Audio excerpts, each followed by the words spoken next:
Oi pessoal, tudo bem? Meu nome é Eli Dias e eu sou do canal Grimório Adaptado e hoje eu venho falar para vocês aqui sobre certos conceitos que eu trazia comigo até o momento em que eu comecei a ter contato com os livros e com as filosofias envolvidas no ocultismo e que acabaram me trazendo por esse caminho que diz respeito à fé, à crença e à magia. Eu acredito que muitos desses conceitos que eu trazia comigo, como por exemplo a minha concepção de Deus, dos nomes de Deus, de como Deus é retratado na Bíblia, na tradução que a gente tem acesso em português, eu acredito que vai junto com o que a maioria das pessoas acredita, porque eu imagino que é parte da forma cultural que a gente recebe isso, né? Então, para começar, o nome de Deus é retratado ali no primeiro versículo do Gênesis como Elohim. No hebraico, na escritura, ela traz o primeiro versículo dessa forma, a primeira frase: Bereshit bara Elohim et hashamayim et haaretz. E a gente vê aí que o nome de Deus é Elohim. No princípio, criou Deus os céus e a terra. Acontece que na visão dos antigos povos mesopotâmicos, sumérios, babilônicos ali, e também os judeus, os antigos hebreus, eles viam ali a figura desse Deus que era tido como líder dos demais deuses de um panteão. Esse Deus que era retratado como esse líder era referido como El, o Todo-Poderoso. E a Bíblia ali já traz para nós, nesse primeiro versículo, o nome dele como Elohim. El como sendo Todo-Poderoso e essa terminação Im como sendo uma terminação plural. Já começa então com aquela ideia onde é até dito ali quando Deus diz que vai fazer um homem, que está no plural, né? Ele diz: façamos o homem à nossa imagem e semelhança. E por que esse plural? Eu tinha um entendimento de que isso tinha relação com esse aspecto trino da divindade. Mas aparentemente a história é um pouco diferente dessa concepção que a gente tem, até devido a essa tradução que a gente tem em português. Porque, no caso, a tradução que nos é trazida retrata Deus como sendo um ente que não apresenta aspectos múltiplos de sua personalidade ou aspectos diversos em que Deus se manifesta. Esses aspectos que eu fui perceber ali na árvore da vida, que é citado, trazida pela Cabalá, representada nessas esferas que vêm a partir do momento em que Deus realiza a criação, se manifesta, e essa manifestação se apresenta nas esferas da árvore da vida. E são relacionadas a essas esferas figuras arquetípicas representadas pelo que nós conhecemos e entendemos na visão cristianizada como anjos. Bom, essa terminação plural do nome de El, no meu entendimento, essa palavra traz ali uma ideia de que o Uno, o Deus Todo-Poderoso, ele teria incumbido então esses aspectos divinos de participarem da criação.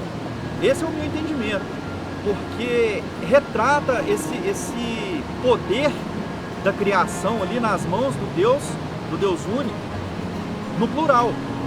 Então, traz também a ideia de que que é manifesta ali na árvore da vida, quando o Uno, expresso ali na forma de Keter, que é a primeira esfera da árvore da vida, se manifesta na polaridade positiva e negativa, trazendo para nós esse conceito que nós temos, trino da divindade. E esse conceito mostra que esses dois aspectos que Deus se manifesta, que partem do Uno, eles são positivo e negativo, masculino e feminino. Ou seja, a força masculina é doada para essa força feminina, que absorve essa força masculina, ela recebe essa força e ela gera essa força, traz à existência a vida, a matéria e tudo que a gente conhece. Então, traz essa ideia que é um conceito que eu acredito que a maioria das pessoas não pode compreender, porque na tradução que a gente tem em português, não é possível captar o significado, o sentido dessas palavras, né? Mas a Bíblia também traz outros trechos em que cita Deus de outras formas, né? por exemplo, traz em alguns momentos ali o tetragrama divino, que é Yod, He, Vav, He, que é traduzido ali como Adonai, né? Os judeus chamam de Adonai, pronunciam Adonai, eles não pronunciam o nome de Deus, mas na nossa Bíblia em português foi traduzido como Javé ou Jeová.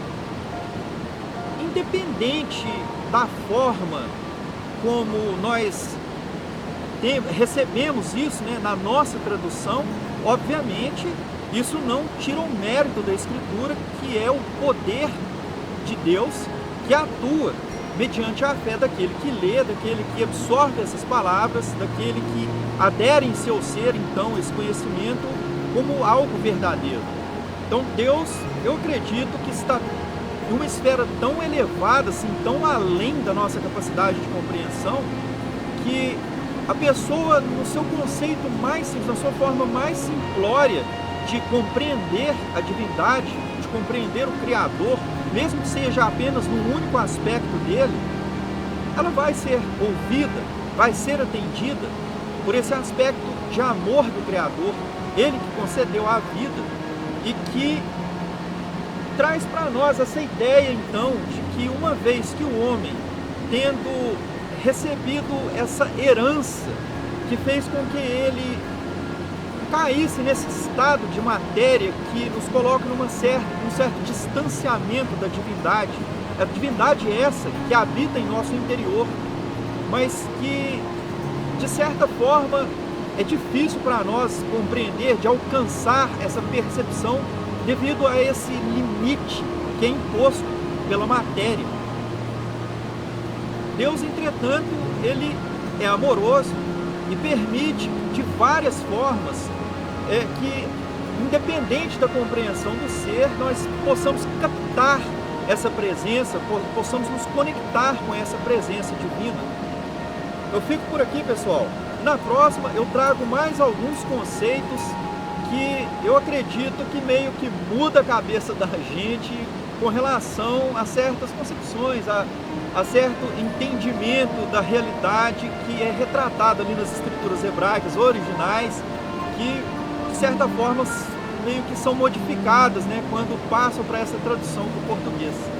Assim, perde o sentido de algumas palavras que não tem uma palavra específica para poder trazer aquele significado real que ela tem no seu idioma original. Eu fico por aqui, na próxima a gente se vê. Até lá!